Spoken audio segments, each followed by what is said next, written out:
Steve Moran here, and I am with Randy Brown, who is the CEO of Rowntree Garden in Southern California and a participant in Culture 2100. We're in Nashville. We just finished the second day here. It was a great conversation, Randy, and I appreciate you spending a few minutes to chat with me on this podcast. And one of the things you talked about that I'm just really totally intrigued by is that you have actually hired a millennial to recruit millennials. Is that right? That's correct. What we realized was that we weren't able to attract the staff that we wanted, especially the younger millennial staff, and build our staffing that way. And we kind of came across a young man that was looking for a job. He was interested in recruiting. We didn't have a formal recruiter. He was a millennial and just had a great set of skill sets and it really fit our culture, and it just made sense to give it a try. So we sat down with him and said, here's what we'd like to try to accomplish, and he was all for it and had some great ideas, a real good critical thinker on top of that, but just identifies with the millennials so well that it just made sense to give it a try.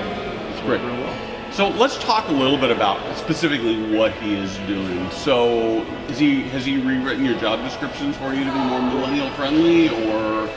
So what he's doing is not just with the job descriptions, but also with the postings for positions that we're putting out there. Weren't well done, weren't hitting the hot buttons for the millennials. So yeah, he's working through the entire process actually, from recruitment on through new hire, and he's been a great voice in all of that for the millennial age groups. And then where are you advertising now? Well, right now on Indeed, and we do some stuff on our own website. I think I expressed in our meeting today or yesterday that our website process for recruitment really isn't great at all. We're retooling that, we're going to make it better, but he's been able to speak into that a lot too. And so a lot of that redesign will come from input from him specifically, but his work is actually sort of overcoming that. So we hope when we get all those pieces lined up, it gets even better. So how long has he been on board? About 3-4 weeks now. Not long, but he's already built a nice pool of new applicants, and it's like ramping up really fast for us. So, do you have a sense of how he was able to do that so rapidly? You know what, honestly, one is he's got great communication skills, and he's really good in conversation. He's been going out to the schools in the area that train CNAs and LVNs, and so he meets with the schools. But the nice thing is, when he meets with the director, they say, hey, look, it's better if you address the class. And so he's been allowed to actually address the classes directly, and I think they just identify with him. I don't know how politically correct this is, but he just looks and feels like a millennial, and so they probably identify with that, and it's amazing to me. I hear him talking on the phone with some of their recruits about their applications and different things, and you can just tell he just interacts with them really well. They speak the same language, so to speak. So have you actually gotten any, have you hired anybody yet? I mean, 3 weeks isn't very much, I'm thinking maybe not, but well, maybe actually, 3 new hires, but a list of applications that they're still working through for other positions. So actually the success rate's been pretty high in such a short period of time, but I think it's just been his persistence, and again, he seems to be able to make that connection to that age group really well. Can I ask how old he is? I know you're not supposed to ask that in hiring, but I guess now you know that he's working for you, right? Yeah, he's actually only 20 years old. So yeah. Really? Yeah, very young. And that was our only concern, not in dealing with the applicants, but would he also be able to communicate and deal with the directors of the schools and job fairs and things like that. But he seems to have been able to make that connection really well too. So I'm a senior housing forum reader, I'm listening to that, and I say, oh, that sounds like a really cool idea. How would I go out and find my own millennial to work as a recruiter for me? That's probably a more challenging question. He kind of was referred to us as someone that might be good for that role. We were kind of looking at, we also have in-home care, and to scale that business, we need more caregivers, and so recruiting becomes an integral part of that. So we're kind of, that started this looking at it, and then we just branched it out corporate flag. And someone referred him to him and said, I think this young man would be really good in that role. I think he's got really good skill sets. I think he's a good fit for your culture. We sat down and talked to him. To go out and find him, I don't know exactly how easy that would be, actually. But I do think that it really does require somebody. It's more their communication skills, I think, more than anything else in that role, and some persistence. But a millennial with good communication skills, not only for their own age group, but for the older age group that they also have to interact with in that process. So you also mentioned, I think, that you're using him for part of the onboarding process too. Can you talk a little bit? Did I first off, did I get that right? And if I did, can you talk about that? That's right to the degree that we were saying, hey, look, not only does it start with the recruitment, but in a sense helping them and transition through the process if we do hire them.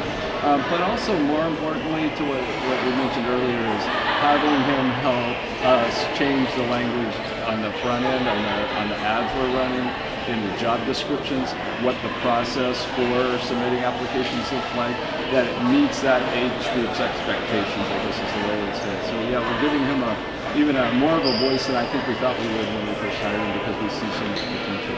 Well, this is really exciting. I almost wish I were doing this interview 6 months from now, but what I like about it is it's such a, I mean, on one hand it seems like this really creative way to solve a problem the whole industry sort of knows they have, and yet at the same time it almost feels like it's sort of, now that you've described it, it's sort of like, well, yeah, that's a no-brainer, that's what everybody should do, right?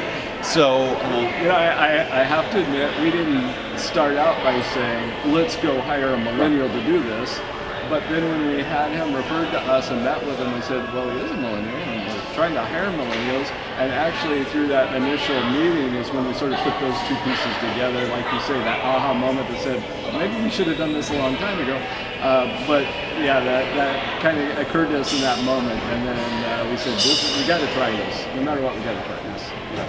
So we talk a lot about ageism, right? And when we talk about ageism, the ageism is mostly talking about discrimination against older folks. But maybe there's some ageism about the 20-year-olds from our perspective as well, right? And it sounds like you've overcome that, so that's really good. I think within the organization we've done a good job of overcoming the ageism across the entire spectrum. That's good. And that's been a good thing. Yeah, that's good. Well, Randy, thanks so much. You're a hugely valuable part of the Culture 2100. I actually want to do a little plug with Culture 2100. So what do you think so far? We've done two. Yeah, no, I think the Culture 2100 experience has been great, you know, and I learned a new little question to ask myself when things don't go right, but I think you can also apply the same question when it does go right. And I was thinking about this today in our meetings, and that is, what does this experience make possible? And it really forces us to be forward-looking. Usually you want to ask that question when things didn't go right and you're trying to learn from it, but in this case, boy, this experience makes so many more things possible from what I've learned from others, and I just go back with all kinds of possibilities for our organization. So I found it to be very, very beneficial. Yeah, I really like that idea that it's really what we really, and it really has, we've really explored what can be possible in our organization and our industry, and of course, I'll be writing about some of that. Some of it you'll already have seen by the time this podcast comes out. Some of it you won't. And some of it, honestly, you guys have paid a lot of money to be a part of this. And some of it I'm not going to share because that would be unfair to what ultimately you paid for. But the one other thing I would say about it, if I can make a plug, is that we will do a second class of this. We'll kick off in the next few months. And it sounds like you'd recommend other people do this. Highly recommend it. Great experience. The creativeness and again, the what is made possible through these interactions is just amazing. It's been a great experience. I highly recommend it.